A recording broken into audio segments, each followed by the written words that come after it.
Welcome to Immature Designer. In this particular video, we will be seeing how we can create a animation using Figma. So this will be a very short video and a very easy one. You can easily create easy splash screens after you have learned the basics in this particular video, and then you can curate your splash screens as you want. So let's see what a splash screen would look like. Let's go. Yep. So this is a very easy example of a splash screen. Now I'll teach you how I made this particular thing. Now instead of using rectangles, you can use anything. Instead of rotating, you can do anything. So basically this would be a video through which would be a foundation to further splash screens that you can create in future for any of your projects or anything. Let's get started. So what you need for your splash screen is just three things. First is this particular rectangle which I am using for my splash screen. Second would be a text, so we can learn how we can play with the text. And the third and important thing without which a splash screen won't work is a screen, of course. So this is our basic screen. Now let me just do one thing. I will make it a group so that it doesn't disturb me. Right, this is our phone. Let's make it phone 1. This is our text and this is the square, right? So the first thing that you have to do is that you have to take this particular square and place it onto your screen. I'll copy it, go over here. I will select the black screen, because there are various parts of this particular iPhone. Let's just take the screen part, the black part, and paste my square over here. Correct. Now I have the square under this black screen. Now make sure that your black screen has a clip content, because if you don't have a clip content, what will happen is that whatever screen you're using, doesn't matter it's an iPhone or whatever screen, it's just a black screen, maybe just a black thing. If you don't have a clip content, when I am increasing the size of this thing, it goes out. So make sure that the clip content is on, so that when I increase the size of this, it doesn't go out of my black screen. Perfect. I'll just place this square in the middle of my screen, and that makes your first screen. But one thing that you have to do is that what I want to do in my splash screen is that first this rectangle should appear, right? So I'll move it down and I will pass through as 0, so nothing will be seen. It gets hidden.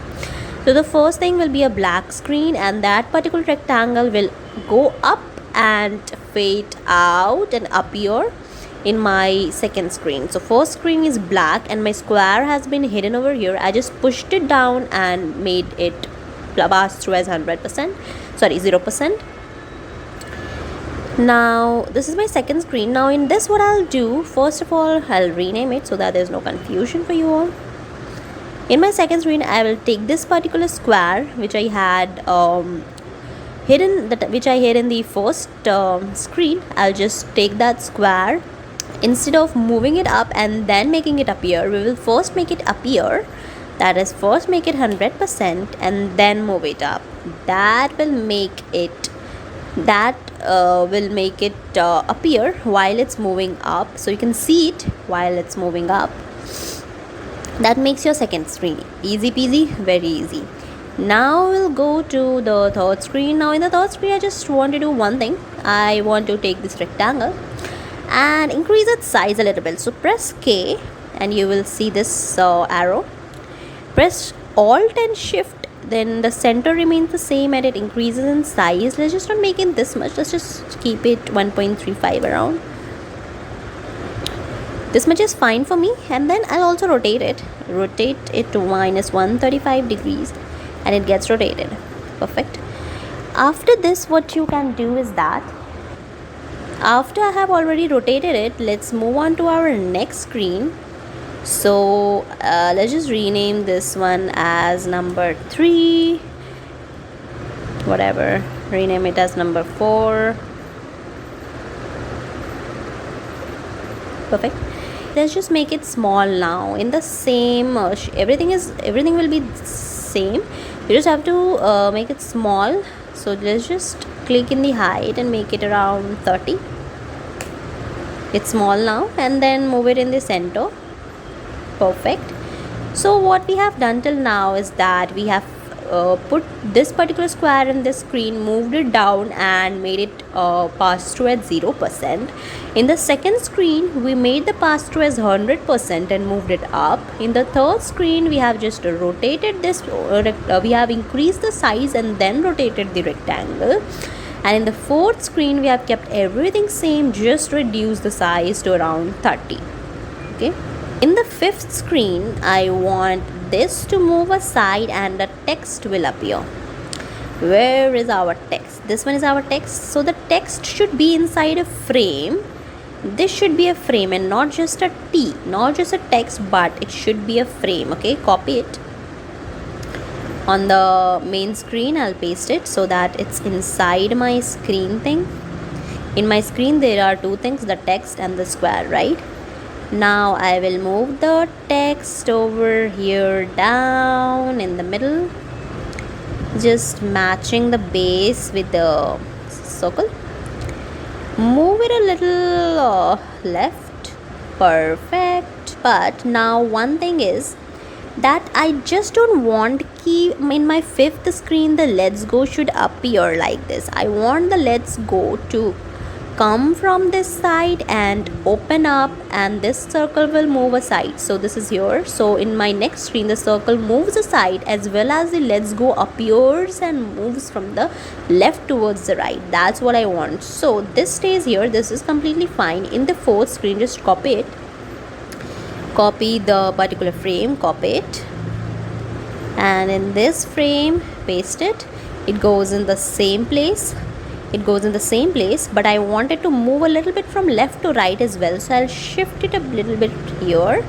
And then since the clip content of this particular frame, the frame inside which the text is, the clip content of it is on, so you can drag the frame like this and the let's go gets hidden. So what will happen is that from this screen to this screen, the let's go moves a little bit right, appears and opens up, and this dot also shifts aside. All these things will happen in my fifth screen, and that was very easy to do. You just have to keep thinking how you want it to happen, right? If you want the let's go to appear, you will have to keep it in the previous screen, right? If you want this thing to appear in a particular screen, you have to keep it in its previous screen. So that's how it works. In this, what will happen, this particular colorful square will first of all increase in size. So I'm pressing Alt and Shift and dragging it like this, and this let's go then fades away to 0%. Or what you can do else is you can first move the let's go somewhere in the middle, not just the text but the frame. Yeah, move it a little bit in the middle and then fade it away 0%. So after the square circle, the small square becomes big, the let's go move a little bit right and then fades away. That's what will happen over here. Perfect, it's done. Now we are moving to the prototyping part, which is very easy. The hard part is over, guys. Let's move on. Now in the prototype, in the first screen, just click on the first screen, drag it on the second screen. Since this is a splat screen, so after delay of 1 millisecond, I don't want to wait, it has to be 1. It goes to the second screen, it smart animates, and in custom spring, you have to set stiffness, you can set as 400, and this one as 300 is fine for me, and then close it. Same thing you have to do in the next one. So after delay of 1 second, you can see smart animate, everything is same, so just keep that same. Just you have to change two things.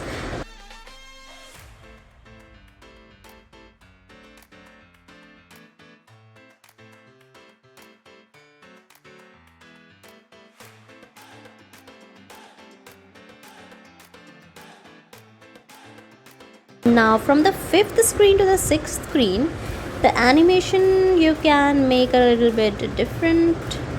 After delay of 1 millisecond, I want stiffness to be around 650. Everything remains same and close. Perfect, perfect, perfect, perfecto.